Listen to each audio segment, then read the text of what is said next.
সকাল থেকেই আকাশের মুখ ভার, ঝিরঝির করে আকুলতা যেন বৃষ্টির ফোঁটায় নেমে আসছে আকাশের বুক চিরে।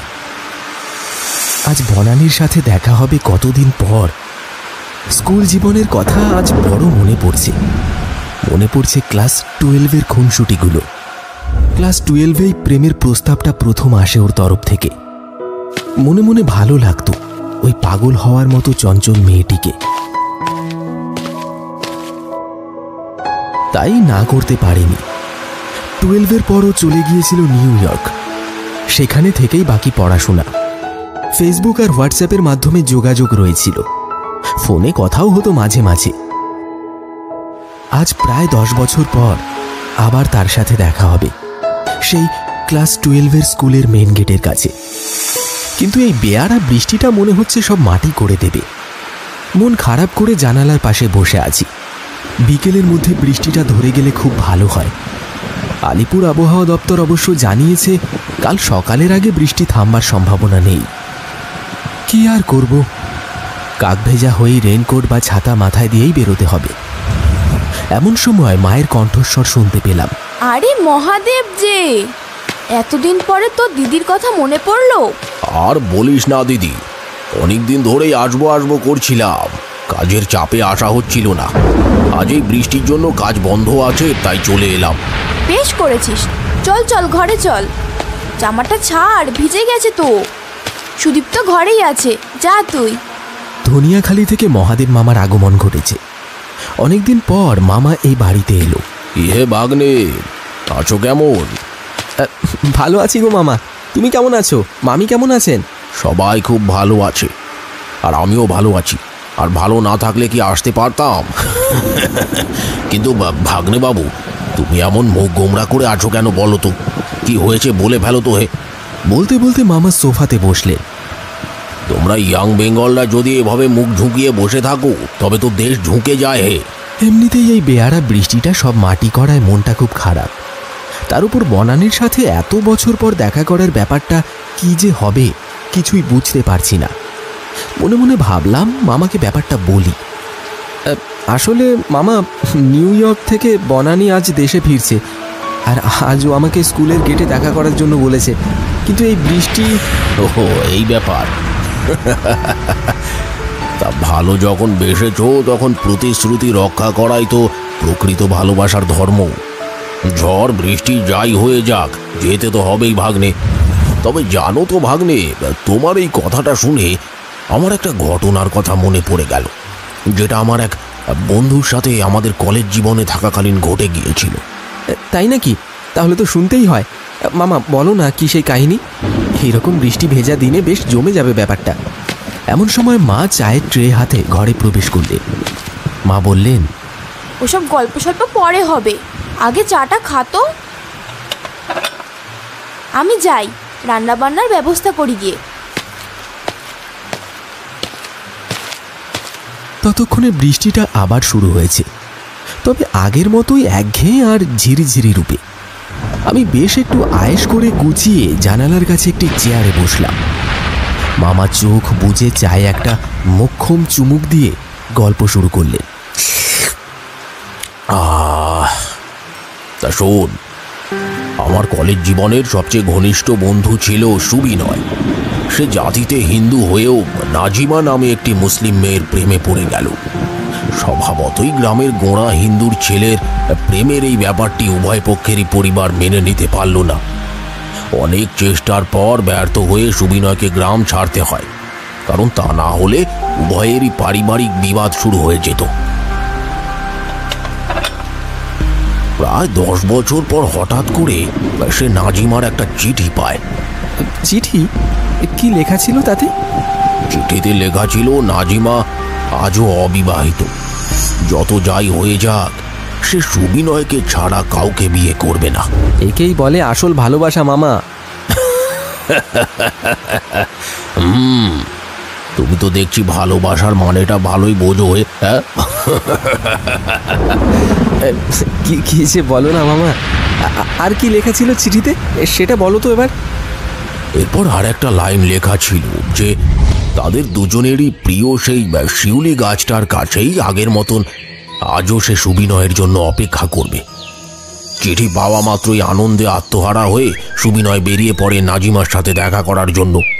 বাস থেকে নেমে সুকান্ত পল্লীর খেলার মাঠের উত্তর দিকের শিউলি গাছটার দিকে এগিয়ে যেতে থাকে সুবিনয়। রাস্তায় চোখে পড়ে একটি সদ্য বিবাহিত জুটি নিজেদের মধ্যে মধুচন্দ্রিমার সঠিক স্থান কোনটি হওয়া উচিত, অর্থাৎ পাহাড়, সমুদ্র না জঙ্গল, তা নিয়ে ভীষণ তর্ক বিতর্ক চালাতে চালাতে এগিয়ে চলেছে। কিছুক্ষণ তাদের দিকে অপলক দৃষ্টিতে চেয়ে থাকে সুবিনয়। 10 বছর আগের একটি কথা মনে পড়ে যায় সুবিনয়। নাজিমার সাথে কি সুন্দরী না ছিল সেই দিনগুলো, কত স্বপ্নই না দেখেছিল সুবিনয় আর নাজিমা। আমরা কিন্তু বিয়ের পর হানিমুন করতে সমুদ্র এলাকায় যাব। আরে খামোকা সমুদ্রে যাবে কি করতে? কোনো পাহাড়ি এলাকায় চলো, সমুদ্রে তো শুধু জলই জল। পাহাড়ি এলাকায় গেলে কত সুন্দর ঝর্ণা, জঙ্গল, নতুন নতুন পশু পাখি দেখতে পাবে। না, আমরা কিন্তু হানিমুন করতে কোনো সি বিচের কাছেই যাব। হানিমুন থেকে ফিরে তারপর তুমি যেখানে যেতে চাও সেখানে যেও, না হলে আমি কিন্তু ভীষণ রাগ করব। আচ্ছা বাবা, বেশ, তুমি যেমন চাও তেমনটাই হবে। খুশি তো? দুই পরিবার তাদের এই সম্পর্ককে মেনে নেয়নি। শুধু দুই পরিবারই নয়, সারা গ্রাম এই সম্পর্কের বিরুদ্ধে ছিল। এর জন্য নাজিমাকে অনেক অত্যাচার সহ্য করতে হয়েছে। তা শুধু নাজিমা কেন, সুবিনয়ও কম কষ্ট সহ্য করেনি। তাকে তার পরিবার এবং গ্রামও ছাড়তে হয়েছিল। একদিন নাজিমা কাঁদতে কাঁদতে বলেছিল,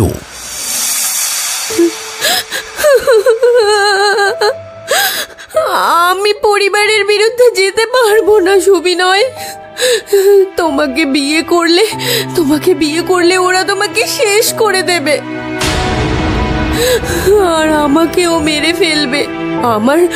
আমার যাহাই হোক, কিন্তু আমি তোমার গায়ে একটা আঁচড়ও লাগতে দেব না সুবিনয়। পারবো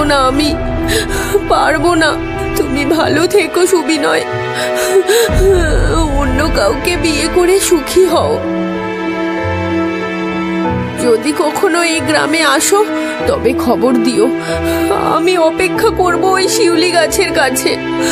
যতদিন ধরে এই প্রাণ থাকবে, এই মন তোমারই থাকবে সুবিনয়, তোমারই থাকবে।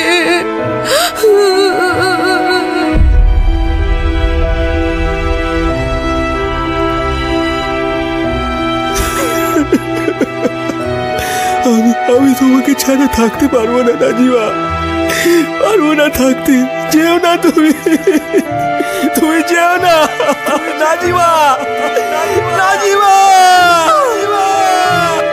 নাজিমা, তুমি যেও না নাজিমা। এই শেষবার নাজিমার সাথে দেখা হয়েছিল তার।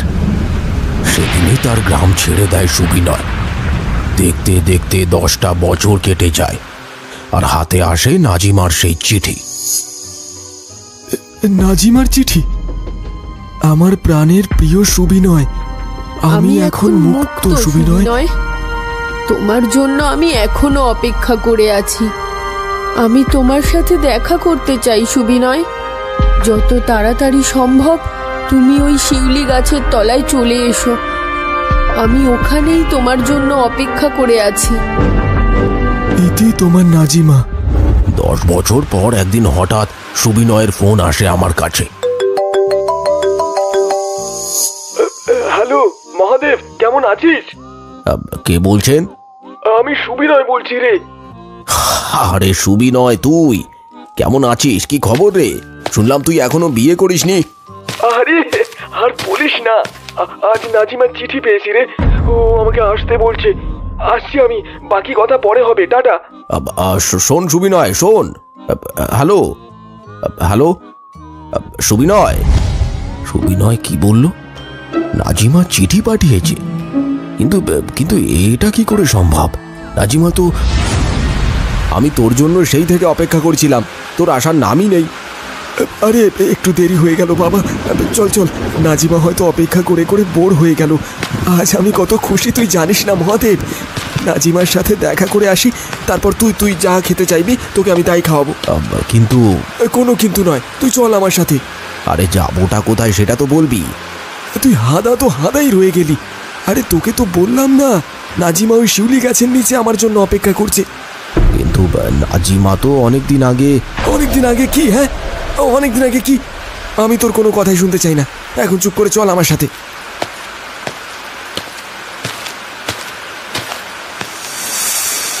সুবিনয় একটা কথাও আমাকে বলতে দেয়নি, কারণ নাজিমা 5 বছর আগেই। বলতে বলতে মামা চুপ করে গেলেন। আমি অবাক হয়ে বললাম, কি হয়েছিল নাজিমার? বলো মামা, চুপ করে গেলে কেন বলো? কোনো এক কঠিন রোগে নাজিমা মারা গিয়েছিল। কি? নাজিমা মারা গিয়েছিল? আরে, আর মারা যাওয়ার সময় নাজিমার শেষ ইচ্ছা ছিল তাকে যেন ওই শিউলি গাছের নিচেই কবর দেওয়া হয়। বাড়ির লোকেরা সেটাই করেছিল, ওই শিউলি গাছের নিচেই নাজিমাকে কবর দেওয়া হয়। কিন্তু মামা, ওই চিঠি নাজিমা কি করে লিখলো? ওই চিঠি কিভাবে? তাই তো রহস্য রে ভাগ্নে। আমি আজও যে ওই চিঠির রহস্য ভেদ করতে পারিনি। আমার কোনো কথাই ও সেদিন শোনেনি। আমি বারবার বলার চেষ্টা করেছিলাম যে নাজিমা মারা গেছে, কিন্তু ওর মুখের দিকে তাকিয়ে আমি সত্যিটা নিজে মুখে বলতে পারিনি। ভেবেছিলাম ও নিজেই গিয়ে দেখুক নাজিমার কবরখানা। আমি শুধু সুবিনয়কে বলেছিলাম, সুবিনয়, আমার শরীরটা ভালো লাগছে না রে, আমি বরং এই রাস্তার ধারেই অপেক্ষা করছি। তুই যা, নাজিমার সাথে দেখা করে আয়।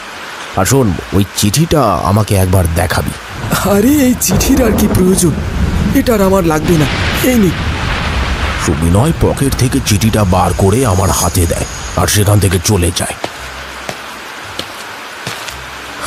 আমাকে ক্ষমা করে দিস বন্ধু, নাজিমার মৃত্যুর খবরটা আমি তোকে জানাতে পারিনি রে। তুই জানলে খুব খুব কষ্ট পেতি। আমি চিঠিটা পড়লাম আর নিচে লেখা তারিখটা দেখে আমি অবাক হয়ে গেলাম। তারিখটা ছিল 5 বছর আগেকার। 5 বছর আগেকার চিঠি? 5 বছর আগের চিঠি। কিন্তু ওই চিঠিটা এতদিন কোথায় ছিল? কেই বা পাঠালো? এই প্রশ্নের উত্তর আমার জানা নেই রে। সুবিনয় হয়তো নাজিমার সাথে দেখা করার আনন্দে ওই তারিখটাই দেখেনি। যদি দেখতো তাহলে হয়তো সেদিন ওই নির্মম দিনটা দেখতে হতো না। নির্মম দিন? কোন দিনটার কথা বলছো মামা? আবার কি হয়েছিল? আসল ঘটনাই তো এখনো বলিনি, যে ঘটনার জন্য আমি আজও কোনো উত্তর খুঁজে পাইনি। কোন প্রশ্নের উত্তর? আমি দূর থেকে দেখতে পাই সুবিনয় নাজিমার কবরের কাছে অদৃশ্য কারোর সাথে যেন কথা বলছে। মুখে তার একটা প্রশান্তি লেগে আছে, যেন সেও নাজিমার দুনিয়ায় পৌঁছে গেছে। যেন সুবিনয় দেখতে পাচ্ছে নাজিমার সেই কায়াহীন শরীরকে। আমার চোখ ঝাপসা হয়ে আসে। এহেন মিলনের সাক্ষী আমি হতে চাইনি, সত্যিই চাইনি। তারপর সুবিনয় ফিরে এসে তোমাকে কিছু বলেনি? সে আর ফিরে আসেনি, আর কোনোদিন আসবেও না। মানে কি বলছো কি মামা? হ্যাঁ, ঠিকই বলছি। সুবিনয়কে শিউলি গাছের কাছে পাঠিয়ে দিয়ে আমি রাস্তার ধারে একটা গাছের নিচে অপেক্ষা করছিলাম। রাতও হয়ে আসছিল, কিন্তু সুবিনয় আর আসে না। আমার খুব ভয় করছিল। ভাবছিলাম সুবিনয়ের কিছু হয়ে যায়নি তো। 7-5 ভেবে কিছুক্ষণ পর আমি মোবাইল ফ্ল্যাশ লাইটটা জ্বেলে শিউলি গাছটার দিকে একটু এগিয়ে যেতেই দেখলাম সেখানে কেউ নেই। সুবিনয়, সুবিনয়, আরে কোথায় তুই? আরে কোথায়? চলে আয়, রাত হয়েছে। চলে আয়, রাত হয়েছে। সুবিনয়, তুই কোথায়? বাড়ি চল, দুঃখ করিস না বন্ধু, আমাকে ক্ষমা করে দে ভাই। আমি তোকে কথাটা বলতে গিয়েও বলতে পারিনি। আরে কোথায় গেল সুবিনয়? বিনয়, বিনয়, সুবিনয়, বিনয়, সুবিনয়। এখানে থাকা মনে হয় ঠিক হবে না। কোনো জনমানব নেই এখানে।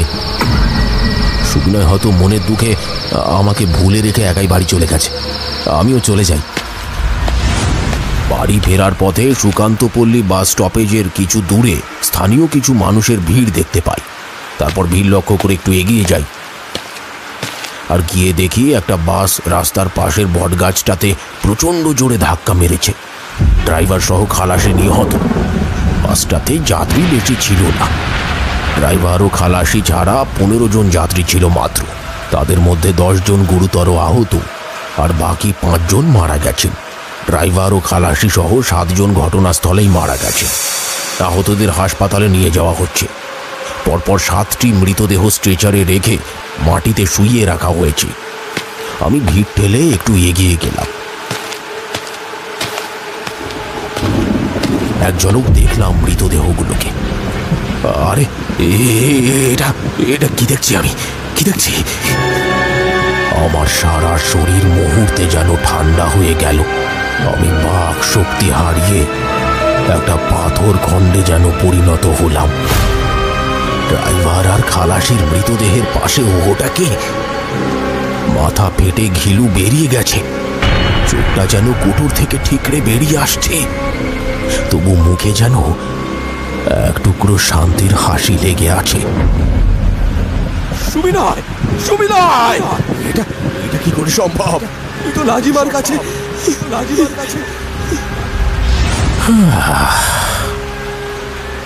সেদিন সুবিনয়ও চিরতরে নাজিমার কাছে চলে যায়। সমাজের আর কোনো বাধাই তাদের আলাদা করতে পারেনি। এর নামই তো ভালোবাসার প্রতিশ্রুতি। তাই তো সেদিন মৃত্যুর পরেও নাজিমা শিউলি গাছের নিচে সুবিনয়ের জন্য অপেক্ষারত ছিল, এবং সুবিনয় বাস দুর্ঘটনায় মারা যাওয়ার পরেও তার আত্মা নাজিমার ডাকে সেই স্থানে ফিরে আসে। আর এভাবেই তারা একে অপরের প্রতিশ্রুতি রক্ষা করে। আমার চোখটা ততক্ষণে ঝাপসা হয়ে গেছে। জানালা দিয়ে আকাশের দিকে তাকিয়ে চোখ বুজে তাদের আত্মার শান্তি কামনা করলাম।